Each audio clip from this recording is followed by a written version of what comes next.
So I'm measuring the accuracy of the crystal of this Perfectone module, and you can see the results. It should be 307 kilohertz. What it's supposed to be? 307 and 200. So this is close enough, so it doesn't explain why it's running half an FPS underspeed. So I will for the issue from somewhere else. So the issue is that this is running half an FPS underspeed, so I tested the crystal module. Here is the actual crystal.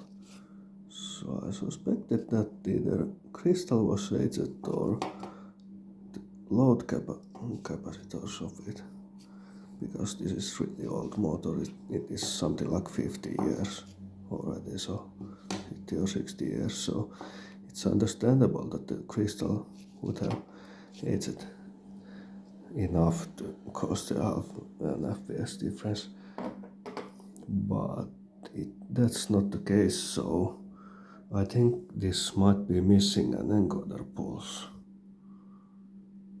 somewhere, because it's really constant half an FPS difference. So I think it might be missing an encoder pulse. So I will check the encoder next. The crystal seems to be fine. So, and you can see here's one board, two-sided, lots of ICs. Then this module has the dividers and power regulators and so on. So there's I think these are for the pilot tone. Looks like it. So I won't be touching those. I don't need to touch power regulator stuff. There's relays. So when opening one of these and device like that and seeing that there's tons of parts and connectors and wires inside, that it's overwhelming. And what will I do? What will I check? I will need the full schematics for this. I don't actually have the schematics of this motor, any of it. So when checking this, I checked the tracks. There was somewhere marked the 12 volts. You can see that. So there's marked the positive power input, so that I can power this board, and then I got the output and could measure it. The output is here. It was marked as well. And the input power polarity is very important, because if connecting it wrong, either the negative on the wrong pole or wrong power input on the wrong pole or wrong voltage or anything, you will very likely burn something. You will seriously damage board, so don't connect the power wrong. You can usually probe the signals, but in this case, because you can see there's two boards stacked together and there's only 4 connectors between them. So there is of course ground, so the negative pole, then positive power input, then the output is the third one, and then there's something else. That's actually because you can see it goes on the pin, what is called, pin 14. Yeah. So on most dices this is the positive power input and this is negative. And you can see negative, negative, positive. So this is the regulated power going via this regulator. So I reminding that I don't have the schematics. So I am just checking this out, how it's connected, and then deducting from that which pin is which. So I could check the data sheet of this or just measure this. But I don't need to find out which these are if I just need to measure the crystal, so I need the connection with interboard connection from this crystal side to the divider side. So because this is already marked output, then I will measure that, and like you saw, I got some results and determined that the crystal is fine. I don't need to know all the stuff, connections here, or all the function of these pins. I just need the power pins and some kind of output which could be measured in this case. If I wouldn't get any signal out of here, then I would need to figure out how these are connected, how much they divided signal. So, but for simple measurements like checking if the crystal is right, I just needed the power pins and some kind of output which I could measure. So it was here and the power pins. So here was that. So you will save like half a day of work at least when working this way. So you will just exclude the information you don't need. Same with this.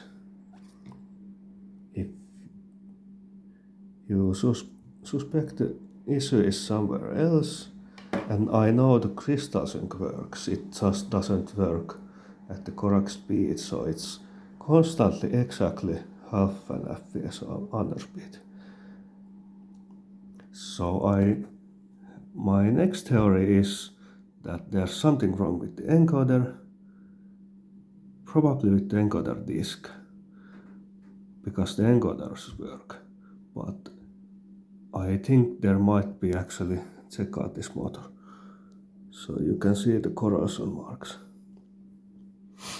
There might be some physical obstruction on the encoder which prevents one hole from registering.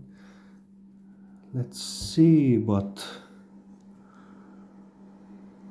I need to check it out because most of these motors work the way that there's two separate encoders, one for each FPS, so that's why they have two different FPS frame rates. So the crystal frequency, the reference frequency is the same. But when you switch from between 24 and 25 FPS, it switches from the different encoder input. So there's two sets of holes on the encoder disk and two separate sensors for those. So when you are switching for between 25 and 24, it changes which set of holes it reads. And that's how they have these 24 and 25 options on these old motors usually. But because this one has shutter parking, so it always parks the shutter in the same position, the motor axle and therefore the shutter, it parks to the viewing position. So there's one sensor and one for that, and then there's one or two sensors for the frame rate, but I can only see two sensors here. if there's nothing else here lurking somewhere. So I think this has one parking sensor, another sensor for the frame rate, and it just divides the frame rate signal or the reference signal.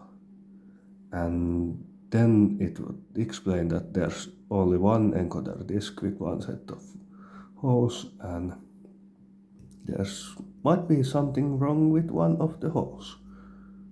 It might be corrosion because this motor is over 50 years old. It is, what is 55 years, something like that, maybe. I don't know if this is from the 60s or the 70s. But anyway, didn't see any ear markings. You can see someone has repaired this. So you can see the other soldering joints. And there's more corrosion. You can see the other soldering joints are. There's someone has done some repairs on this. So when circuit boards are made, one solders them together independent of which exact soldering process. But one first solders them together, then one removes the flux residue. Because the flux residue is often corrosive and it may cause serious issues after many years of use. So you can see there is flux residue left here. So this must be afterwards made repair. And let's see if it focuses. Yes, you can. So you can see this is of course leaded solder because it's an old motor.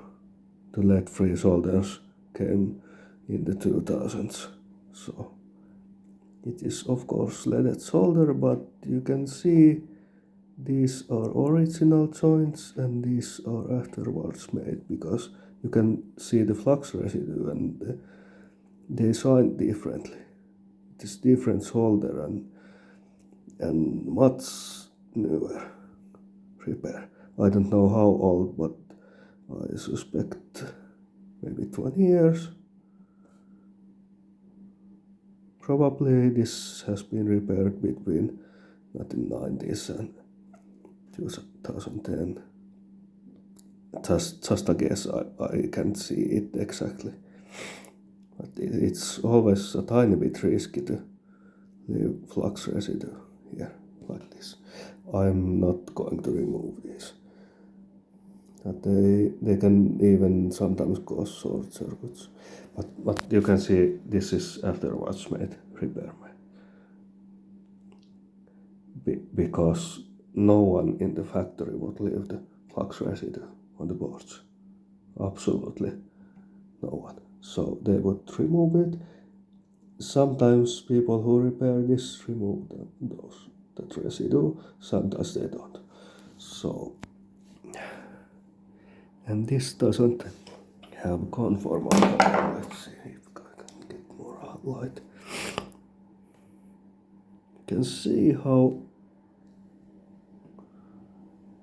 oxidized the tracks are, but they seem to be working fine. So you can see there's like tiny droplets on the tracks. That's oxidation. So let's see. Someone has done some repairs here. You can see that's the original one. Or someone has removed the residue, but I think that's the original one. Someone has changed this. And that black IC is original. Someone has touched the wires. So it's often pretty easy to see what has it was. That was the connector. So someone has changed the connector. That's good to know. So it's pretty good.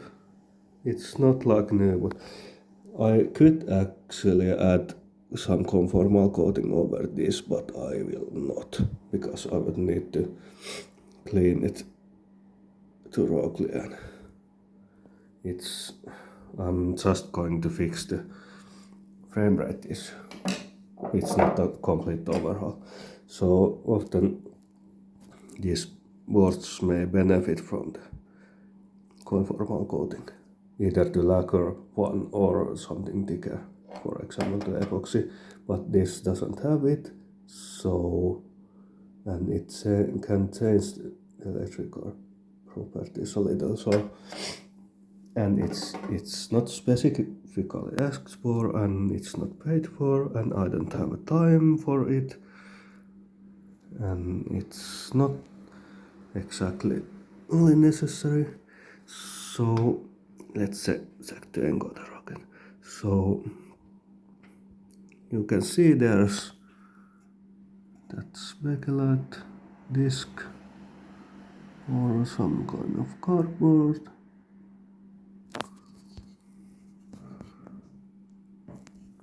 Resin cardboard, I think, and that's backlight, and there's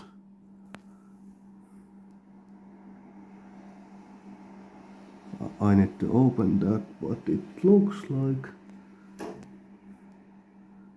it has the shutter sensor, and why that's can see the pin almost touching the screw head. Yes, there, that one. So I will check that too. It may not matter much, I can add some insulation in between, but I will open this and check it out. If there's something wrong with the hose, I will take this assembly off, so the two screws pulling it out, and if needed I will pop this open, but let's see. So I will open that. So here is the encoder, and the shutter parking is somewhere else because I can't see it here. So I don't see any really obvious problems other than it's slightly off center. Here is the higher. It is probably phototransistor. Photodiode or phototransistor, I don't recognize these really old parts, and the wire LED. And here is the connection I was talking about, but luckily it's marked, it's negative. You can see the minus here, so I don't need to worry about it. But I think the easiest way to troubleshoot this, let's see again, is that really it is slightly off center. That could actually cause something, but the easiest way to check this is to put this back together, so you can see how the wire LED is on the other side and the sensor is on the other side. So the easiest way to check this is that I will put it back together.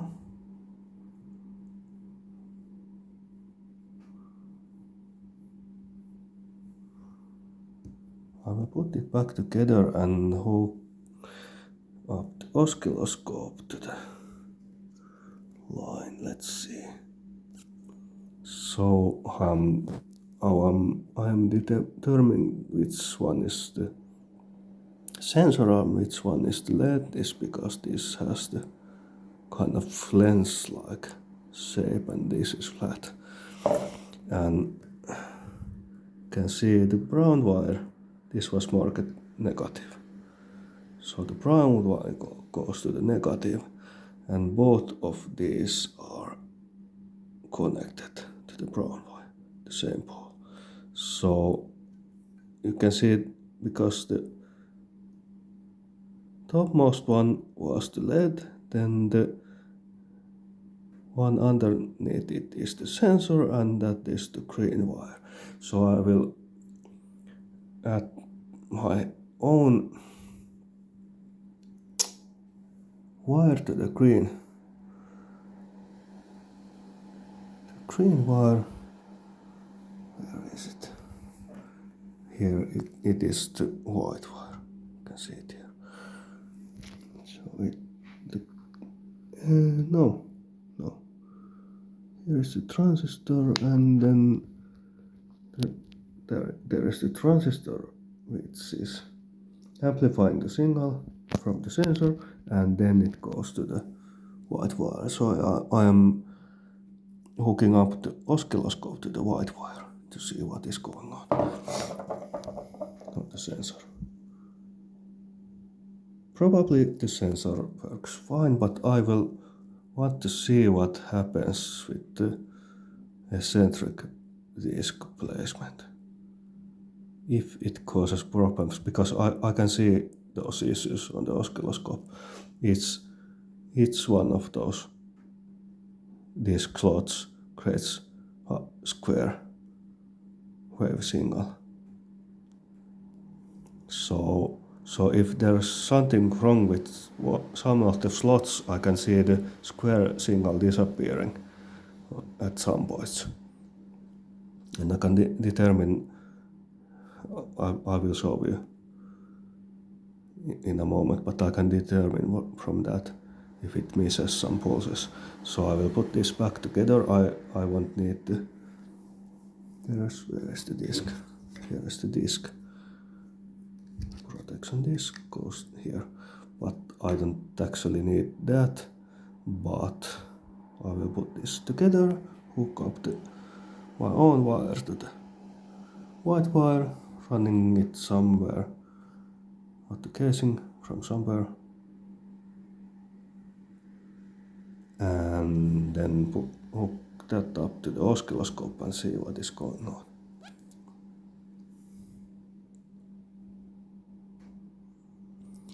It is possible, you can see the slots are pretty narrow. So let's see shallow, because they don't go that much towards the center of the axle. So if this is not perfectly centered, it could cause the signal disappearing at certain points. So I want to see, because that would be really easy to repair. I will just need to center the disc and the issue would go away. But I will test it out, so I will hook up my own wire to the white signal wire and then see. So now I have my spy wire. Let's call it spy wire because it's for spying the encoder. It's here. It is long enough that I can just route it through some hole to the outside of the motor. I will put this main circuit board assembly back inside the motor. It goes to the connector. You can see the crystal board is here. I mounted it back, and this goes there and is locked by a screw to that hook here. So the screw goes through the hook and there to lock it. So I will put this back, and can I do this with one hand? So it doesn't fit. You can see I tilted it to an angle, and now I can insert it. So I will need both hands for this, but I will just put that connector back together, and then here is the power connector for the motor. So if I would have extra connectors, I could tested this without putting it back together, but I need to put it back together because I don't have those connectors and I don't want to run wires between each of the pin to hack it, so I will just put this. I will actually put here is the disc for the encoder. I will not glue it back together, I will use some carton tape to hold it back, so that it is certain that nothing inside can touch the spinning encoder disc when I am testing this. So I will put this circuit board back and then use some carton tape to hold the disc, this end cap of the encoder assembly. Yep. So now I have some carton tape to hold this together. If you don't already have this tape, just get the roll out through it. There's different whites. This is the best stuff you can imagine for repairing stuff or temporarily mounting something or electronics.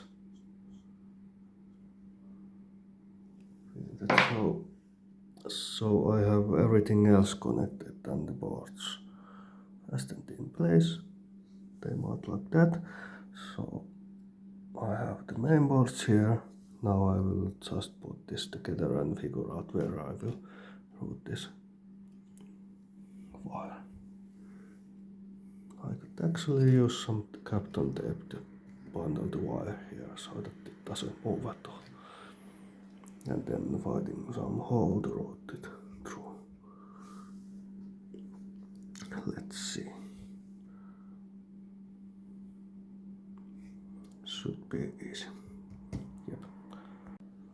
So I decided to loosen this external sync connector, the XLR connector, so I can feed the wire through its hole, and you can see I will just mount this here and then it's good to go. So here is the testing setup. I have the 12-volt battery here and I have the oscilloscope grounding hook up the battery negative pole. Here is the SPI wire I connected to the encoder, and here is the oscilloscope. I use this simpler scope because it's much faster to use than, for example, this one. I don't need the extra features of that, so I will use this. It's much faster to use, and you can see what I often do because I don't want to mount this panel back together. So you can see here is the fuse and the variable speed potentiometer. So I don't specifically need to adjust these selectors now, and I don't want to put the panel in place, but because this doesn't have protection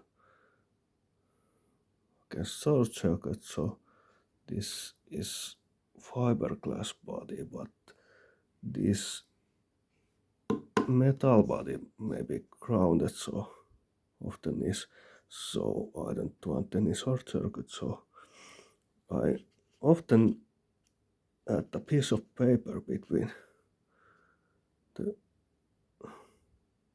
live wires and the stuff I want to isolate them from. So this is a pretty good working method because it's not very fast to do and you don't need to use tape. You can assess everything if needed, take it off and put it back easily. So I will connect the power and let's see what it does. So I have the motor running now. I have a signal from the SPI wire. This looks pretty normal. Let's see. We have the cursors. Let's just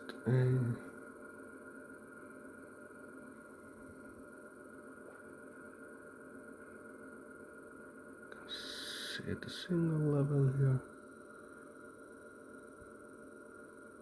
So a tiny bit over 5 volts.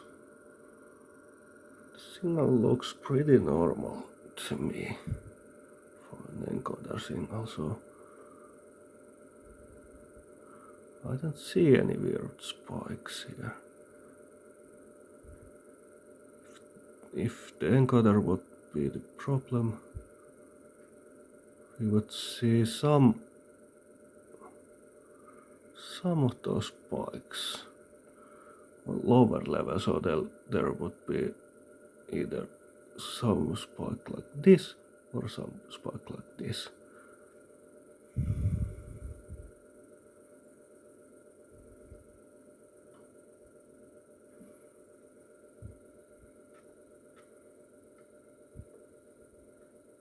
I'm adjusting the position, so I have the scaling set up and then checking if there is anything wrong with pulses. I don't see any obvious issues here. It seems pretty normal, but it's a little bit over 1 kilohertz.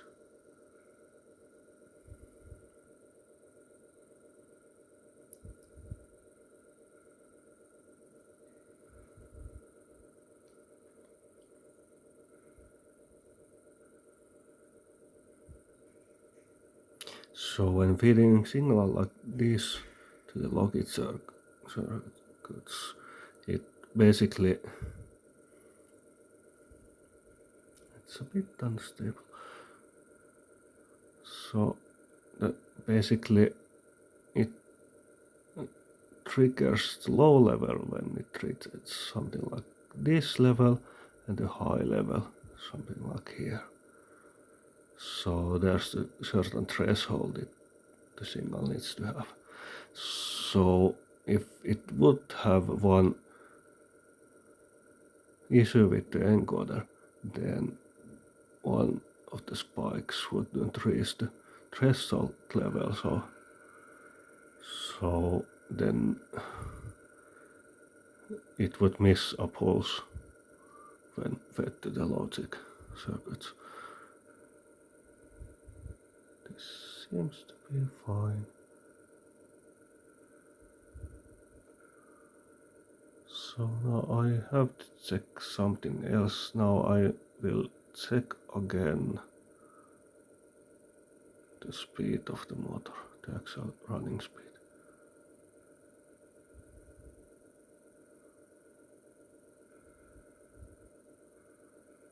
Because the issue may be in the logic circuits. So let's see if this doesn't work.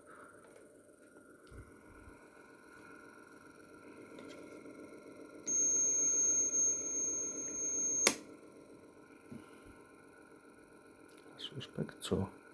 Might be the logic circuits. The encoder is fine. So you can see added the black marking to the axle, so you can see the half an FPS difference.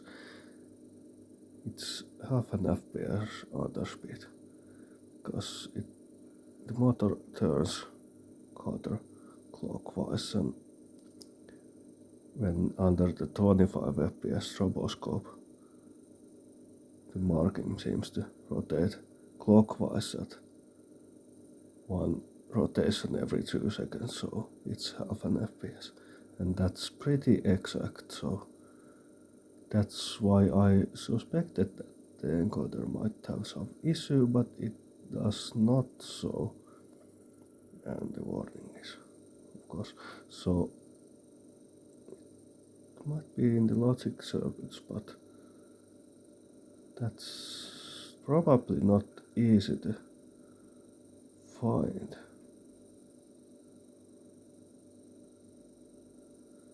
There's this old crystal sync systems often work like, let's switch that off. They work like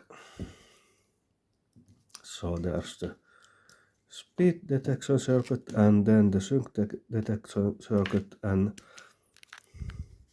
those feed a capacitor, often electrolytic capacitor. So the speed and sync circuits either partially built together or separate, and they both feed the capacitor, and the voltage of the capacitor determines if the motor power will go up or down. So when the motor is running in sync, the capacitor voltage stabilizes to some level, and that level is corresponding to the power level of the motor from 0 to 100%. So the voltage determines the power level. And because it's a closed loop system, when the friction changes in the camera, this has the shutter parking, so it tries to center the axle. So the friction changes in the system, the axle starts to slow down. First the sync circuit detects it, then the speed circuit, and they will start to raise the voltage here. And then they will feed higher voltage to the motor control and higher power level, which tries to counter the added friction, and the speed stays the same. So this voltage goes up and down depending on, like this, depending on the friction in the camera.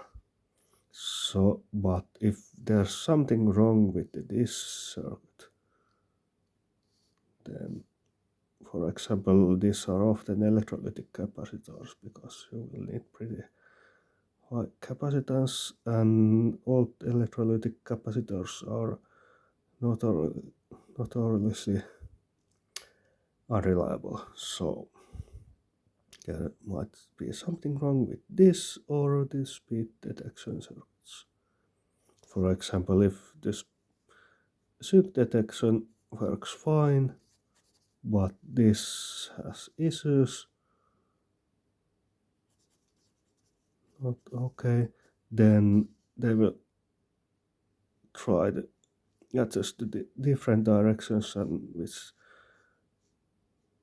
causes the wrong power level. So often when the speed difference is very exact, so this seems to be always half an FPS difference. So when it's really exact, then it's more common than the reference. So we have the encoder signal,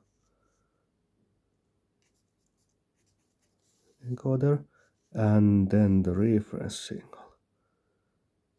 So this encoder signal tells how fast the motor actually turns at the moment, and the reference signal tells how fast it should turn at the moment, and the difference causes these circuits to adjust the power level. So if the frame rate difference is very exact, then it's more likely that there's something wrong with the signals than that there's something wrong with this, because if there would be something wrong with this, then it would not be absolutely exact difference. It would vary a bit, especially if adding more friction to the axle. So I will test that before trying to do anything else.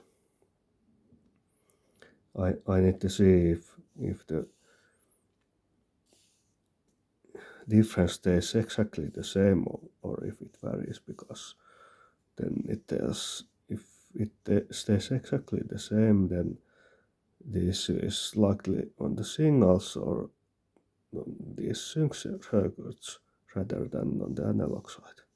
So these are usually digital logic circuits, and that's why there was so many integrated circuits on the main board, because they are discrete logic circuits used together to build the speed adjusting logic, especially the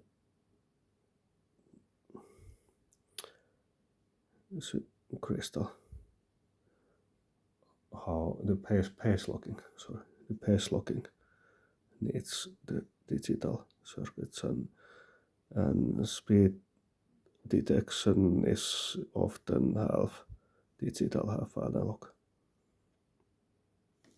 But I would need to make more tests. I will test if actually I could maybe test it now, because I can see the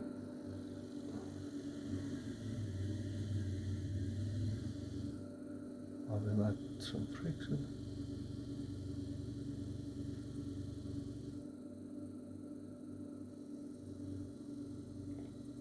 So if the crystal sync would work, it would correct the frame rate when adding this tiny bit of friction. So this would not slow down then. This is 192, 222. So it would take less than 2 seconds to correct that. And this does not, so I think it might be on the analog side. So this, I could actually test by, let's switch this off. So I will use the power supply. Let's set it first. So I will change the voltage. I will take it off from the battery and hook it up to the adjustable power supply and test. Because the crystal sync system should keep the running frequency, running frame rate, or frequency or whatever, the same, even if the voltage changes a little. But if I change the voltage up and down a little and it changes the frequency, then I know that the crystal sync doesn't work, and I may be able to find out actually how it behaves, what could cause it. So it might be actually this side. I will need to see. So what I'm going to do, I will use, it needs more than 10 volts, so I will use 11 volts. Now 1, 2, 2, 218, 270. So why it slows down? 16.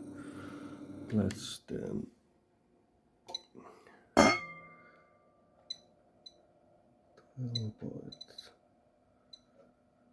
the lead batteries go to 13 point something. For 13.5, we can tolerate that. Then again,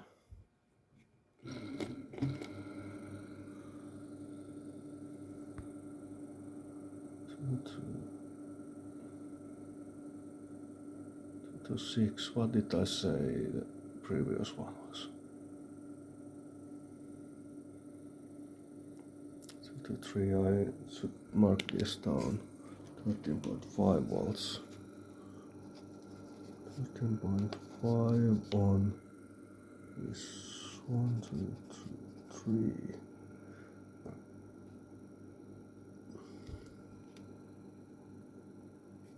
Hertz, yes. Then lowering it down, checking again. 11.0 and on.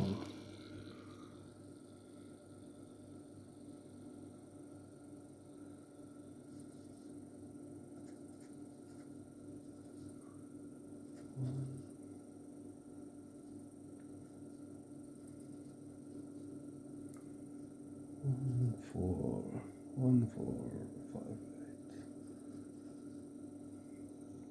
8. Then I need the 12 volts too, because that.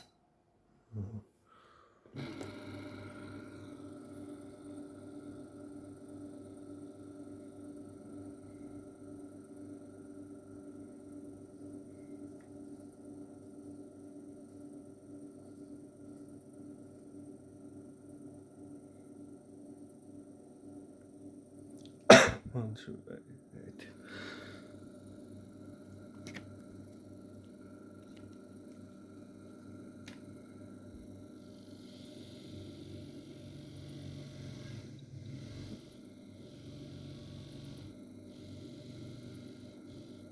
So I 1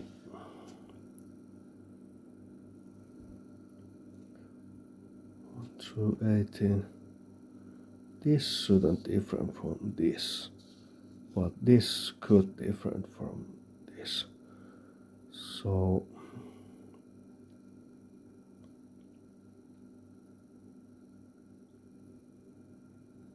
I need to check it again. It is more common because what I was thinking was that the voltage adjustment of this capacitor does not work as well to the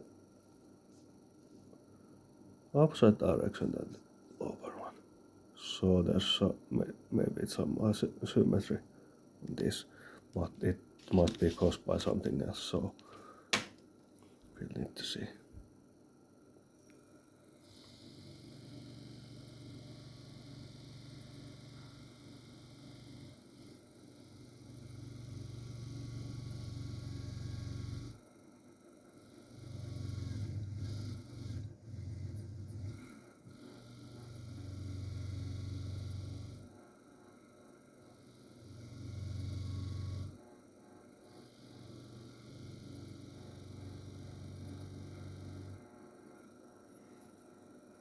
So it runs underspeed and it doesn't react correctly to the friction changes. So it slows down. So you can see it, it's 607 milliamps.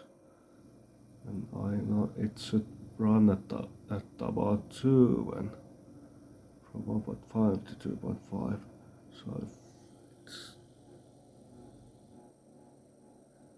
So the free running speed should be same than when adding this much friction. But you can see it slows down. So the upside adjustment works fine, but downward doesn't. Actually, the upwards doesn't work correctly. So there's asymmetry on voltage adjustment of this capacitor. So I will need to check it out. So we'll switch this off and opening this again. But I will probably maybe need to open this panel a little again to get this. This is why I only mounted 2 of the screws. not all of them. So we'll open this again. I have like 1 hour to use on this today, and then need to do some other projects, so we'll continue this tomorrow. But it would help tomorrow's work if I can find out the approximate location of the issue. But I think it is related to this capacitor. Encoder, we tested the encoder signal actually. Encoder signal is fine and refresh signal should be fine. So the issue is either on this or the capacitor itself, or there might be something discharging the capacitor so it doesn't reach the full level. So I need to find out. This is the problematic area. These circuits are often really complex, so I hope it's on the analog side, but let's see. So I'm making some visual inspection on the sync boards. You can see the crystal reference board is here, and we have the sync board in 2 parts.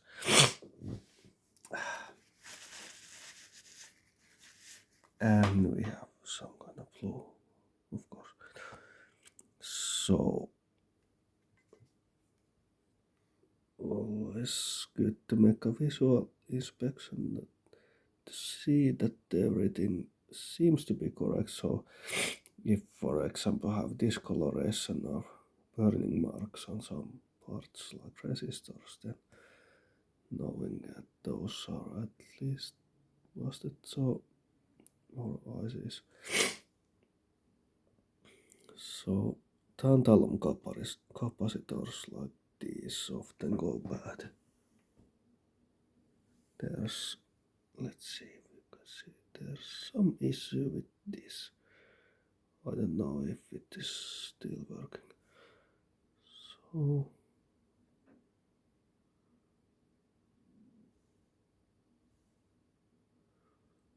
let's see, this is not that bad looking.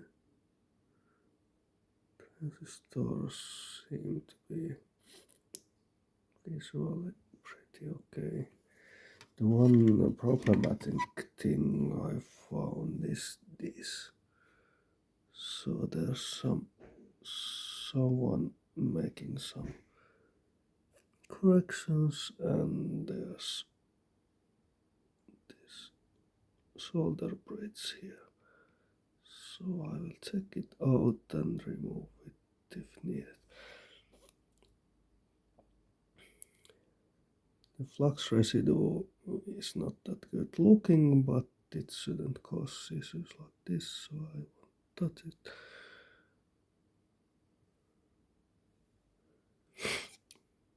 I can check the soldering joints again to see that the soldering joints can break, and it may not be that apparent that it's broken, so it's possible that I will check this again.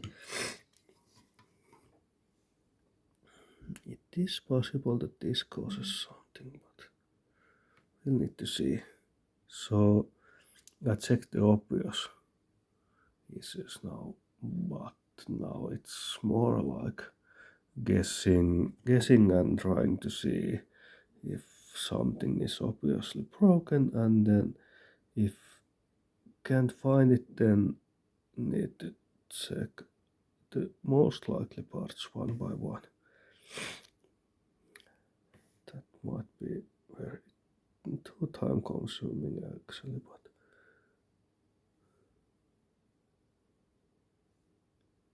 we'll check at least this. This I will check.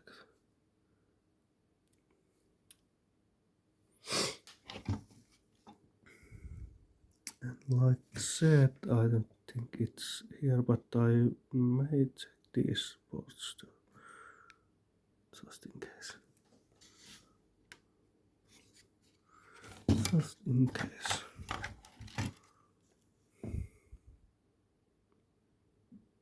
They might have some other issues with caution.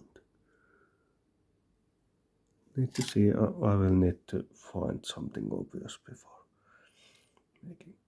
So, a little update. So, I tested some easy to test stuff, but I couldn't find the issue causing the underspeed immediately.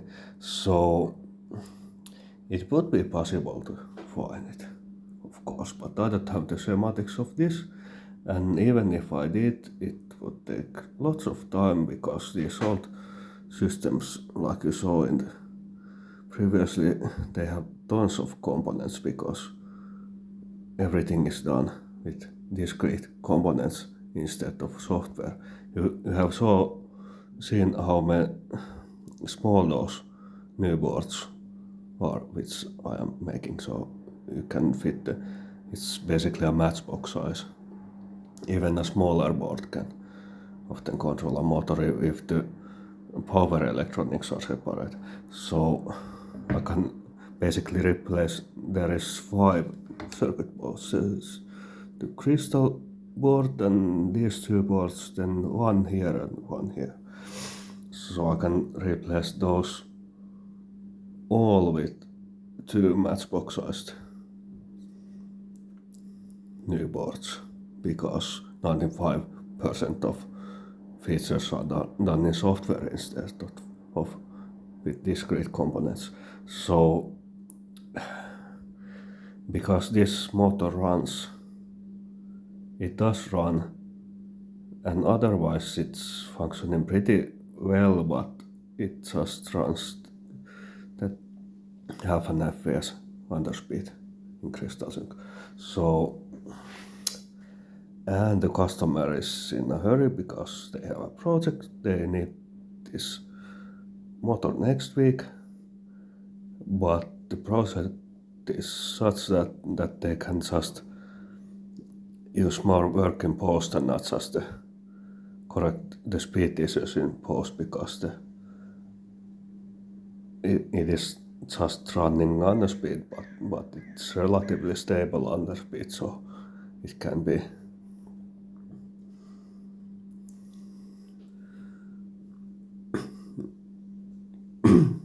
so it is easier to determine how to correct it reliably. So, and they can just take the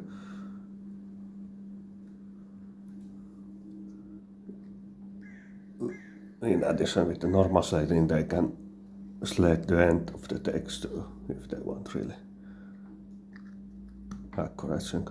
So I took this off, so I will super glue it back and then add some tape to hold the super glue so that I can immediately put this together and waiting for an hour for the glue to surely dry and then I can ship it. I'm using the carton tape, so this is stuff which has very good glue, silicone based glue, and it's meant to be very heat resistant, but it also means that it can last for years without the glue going bad, so I can just leave the tape here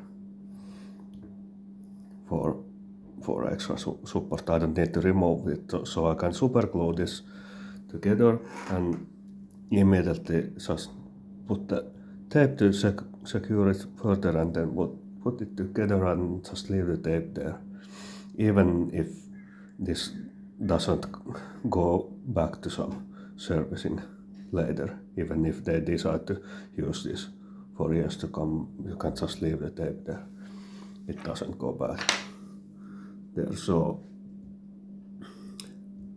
the idea is that they will probably send this back later, and I will just take all of these old boards out, and then I will replace this panel with the newly made panel. So the same kind of panel I use on my other devices, so aluminum panel with black paint and silver markings, probably something like that.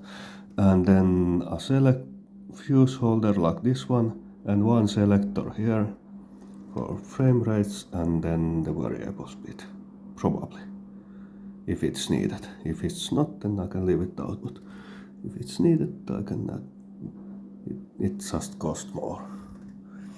But the selectors here and the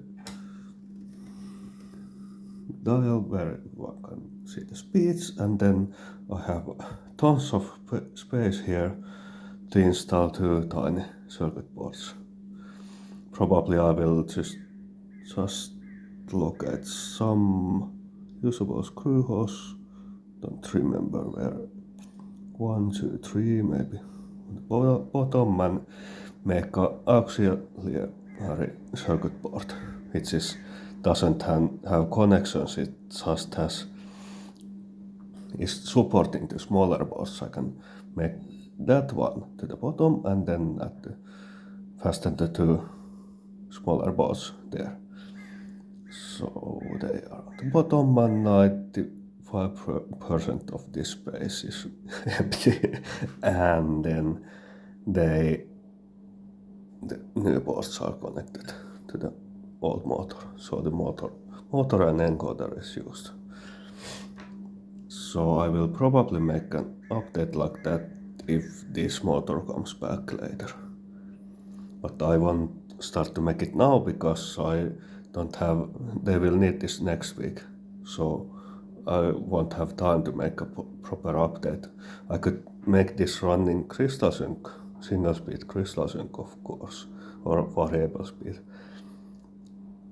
But I frankly don't have time for it right now because I'm working on the NPR project and CP16R, so I will just glue this back together and then zip it. Of course, checking first that it still works when put together, but so then taking this no, it doesn't go. Taking this off and gluing it back and tape and motor together and testing and shipping. And hopefully it comes back sometime later in November and I will start working on the update. So there is so much empty space in here that I am just making small boards and then it is possible to use them in other similar style motors too. So the same update boards will work with multiple motor types. Maybe the software tuned a little, but not much.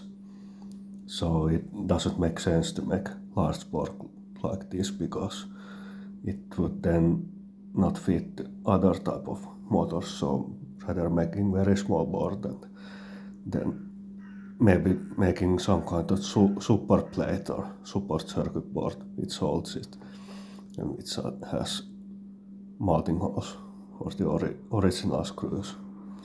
There's 1 screw, 2 and 3 is somewhere there, yeah, on the blue connector. So I can, for example, use those. And then mounting the selector switches to the original holes, but making new version of this panel. Probably not using this start button, but we'll see. So maybe making that update in November, December or something like that, but there might be others who would like an update like that, but there is some parts which needs to be used. There is the transistors, for example, but it's difficult to use these connectors if they are broken, but they may be handy if they always work. But so the price of update might depend a little if these, for example, work correctly, and if the encoder is fully working, or if I need to replace these, and so on. So we'll see, but I'm just gluing this and then putting this back together and shipping it. So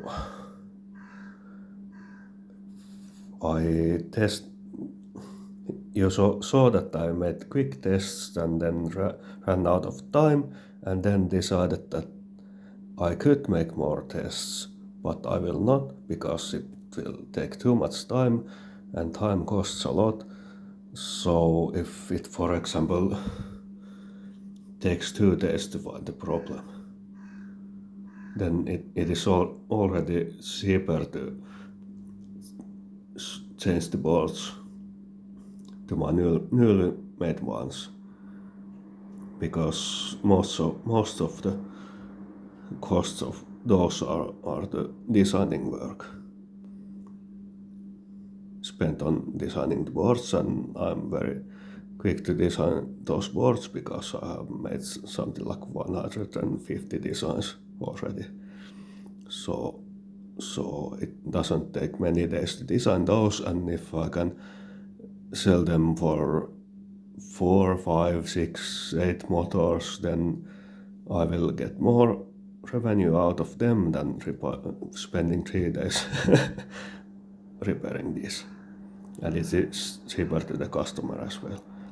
And the end result is probably more reliable because this is almost, I think it is almost 60 years old motor, at least 50 years.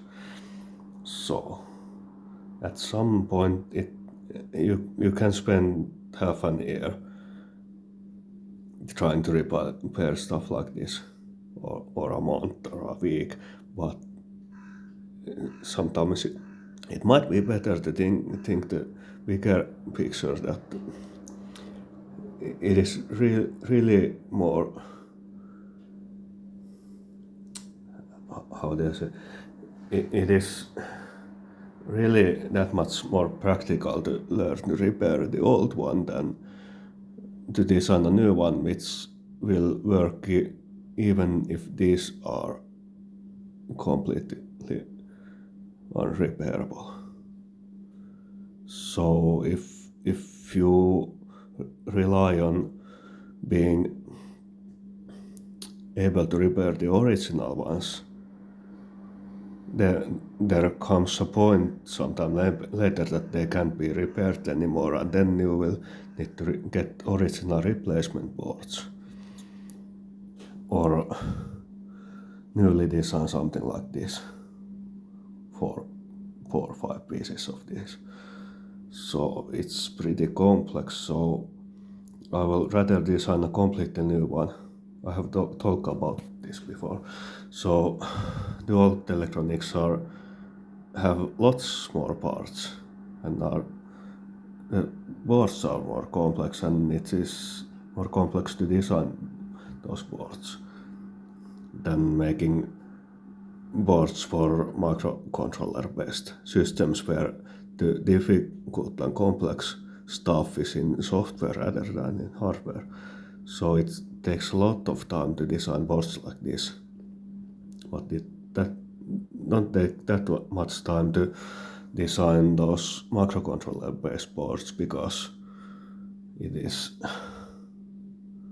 1/2 of the amount of parts of this single board, and there's 5 boards in this device.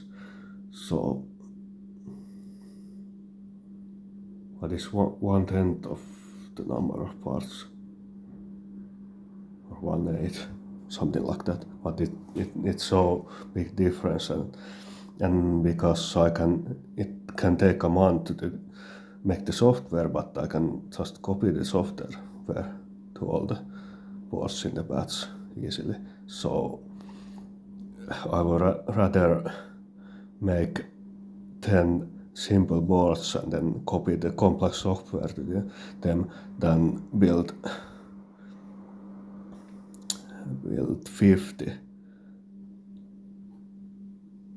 boards with discrete components like this. So 5 boards per motor to get the similar features. So I don't want to do that. It doesn't make sense in today's world.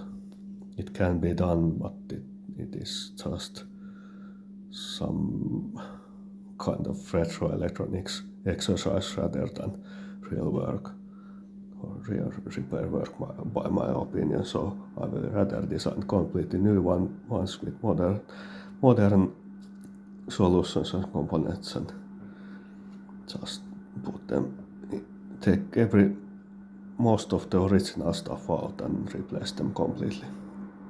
So that's basically what I'm mostly doing with those old motors, because you can see the result. So now it's 6 boards. There was 2 boards stacked together on this. 6 boards per motor. So this is really complex. Motor electronics wise, but it is on par with most of the crystal motors of the same age, so it is pretty normal stuff compared to the other motors of the day, 60s, 70s crystal motors. But we are living in 2025. I don't think I need to replicate this. If there is someone who wants to replicate the original electronics, then go ahead and spend a year making the boards like this from scratch. But I think I will make the 1 or 2 matchbox sized boards and just put them here. And then there's lots of empty space. It looks funny from the inside, but the outside looks like pretty much the same. So I'm putting this back together and hoping it will come back sometime later for the boards update. So I have the motor back together now. We'll test it and then zip it. So it is this model, everything is firm and ready, set. I will leave my marking here, which I used for checking with the stroboscope light. You can see the shutter parking line. So rotating the axle like this position and then attaching the motor to the camera when the mirror is in given position, so the parking would work. So we'll test this and then zip it. So I made an interesting test. I was already wrapping the video, but I didn't yet because I decided to test, let's see, there's the external sync input. So I thought this was one, there's often some multipliers on this, but this particular motor,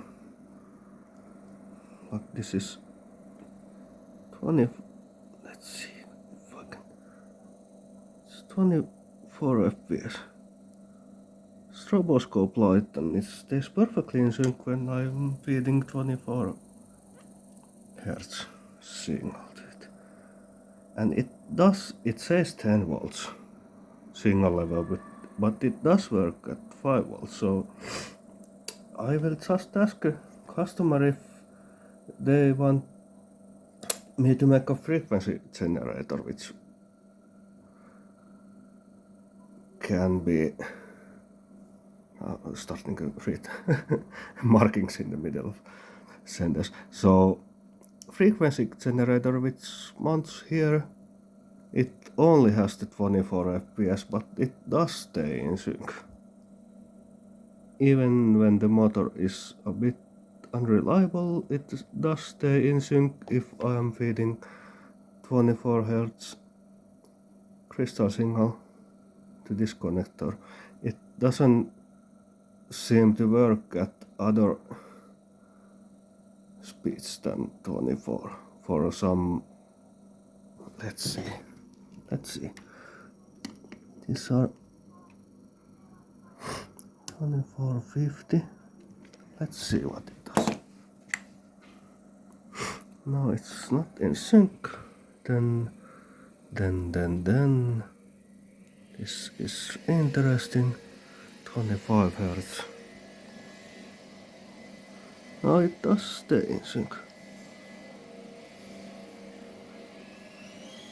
Yeah, so I'm just making the external if they want to pay for it, of course, but making external generators is very affordable because I'm making them literally all the time. Literally all the time. So you remember my stroboscope board. I'm using the jumpers to change the frequency to 25.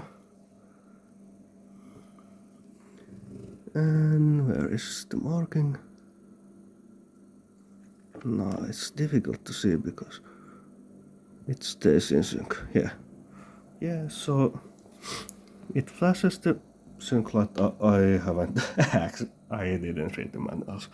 So yeah, but it does stay in sync. So I'm saving them a lot of money by making the external generator.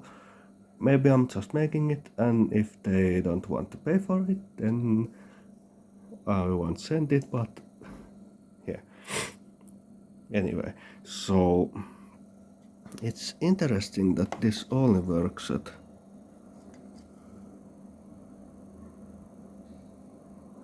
it is some kind of TV sync feature. I think it stays really stable. Sync, yeah, that's good. But now why?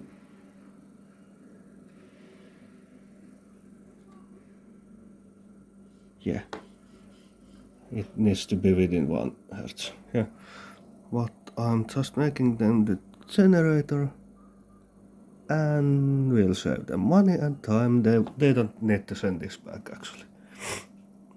I will just make the generator and they don't need to send this back, it will work.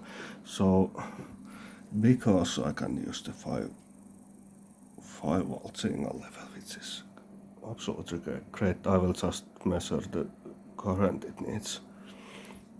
If I need to amplify the signal, but I will just take some of my old boards and make a 9 volt. Put it works at 9 volts. Yeah, it would be really easy. So anyway, let's switch this off.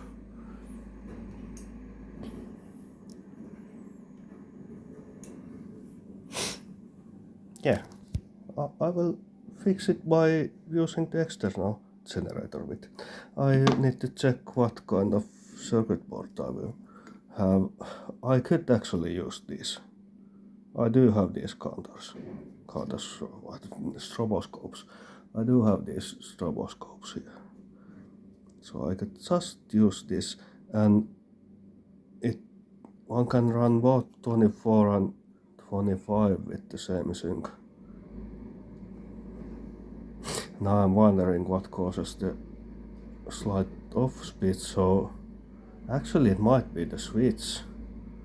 I won't touch it because I have put that already together and it works. I don't want to open it again, risking breaking some wires or something. There's always slight risk when opening this, but I will make the generator for this in the weekend and then ship everything back. Yeah, hopefully they will pay for something. I don't know. Less than 100. I will need to have some kind of casing for the generator, of course, but between 80 and 100 probably. I will use some kind of program. I can just, it doesn't matter if it's a bit large board, so I will look what I have in the prototypes box. If I have 25 Hz boards there, then I will just take one of those readily made ones and zip that, and it will work, and they will be happy because it would have had cost over 400 euros to replace the boards, and the generator costs like, what did I say, less than 100, maybe 80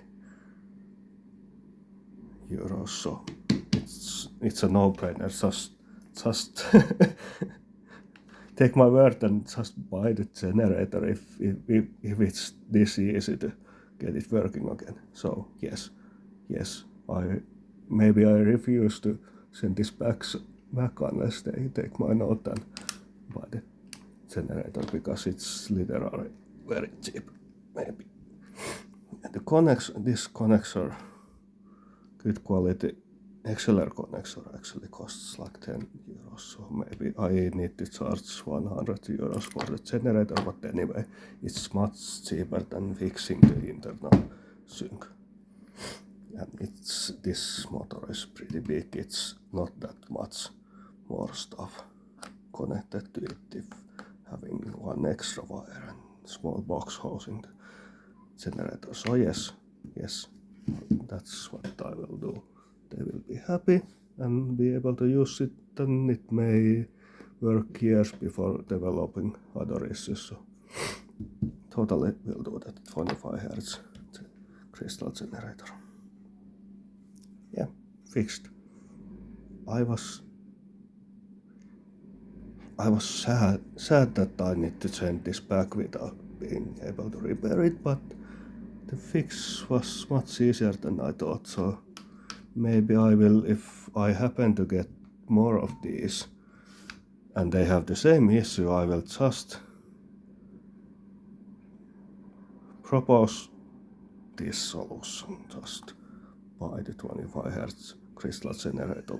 I do have them and they are cheap, and you can make the cable by yourself if you want to save 20 euros. So I could program this to feed the signal or use something else. We'll need to check what I have, but 9-volt battery will probably be enough to feed it. So here is the solution for the 25 Hz issue. So it is not easy to reprogram the stroboscope lights. I have this is the circuit board of the 4-speed stroboscope. Just a purple version of the same board, exactly the same otherwise, but color is different. But I programmed the microcontrollers already when they are separate, much easier to do. And then I added different, let's see if you can see, yeah, 390 ohm resistors, and I will take the 25 Hz out of this connector and I will connect a LED there. The main purpose of the LED is because this board is designed so that it takes pretty little power by itself, just powers the LEDs, but the regulator, that big black part, that needs to, it has a minimum current, it needs to work properly. So I will add one LED which flashes at the same time with the output, so that consumes enough power to make the regulator work properly, and maybe the LED could be used as stroboscope light too, but we'll see anyway. So I left some components out which are not needed, those two resistors and one LED is left out, and I will add some basic, maybe green LED or something like that, super bright green LED to the one LED output. So I will, to make it affordable enough, I will. Do you see anything? Maybe something. Reflow soldering, and then we'll reflow solder these components. And then manually solder the rest, like the crystalline connectors.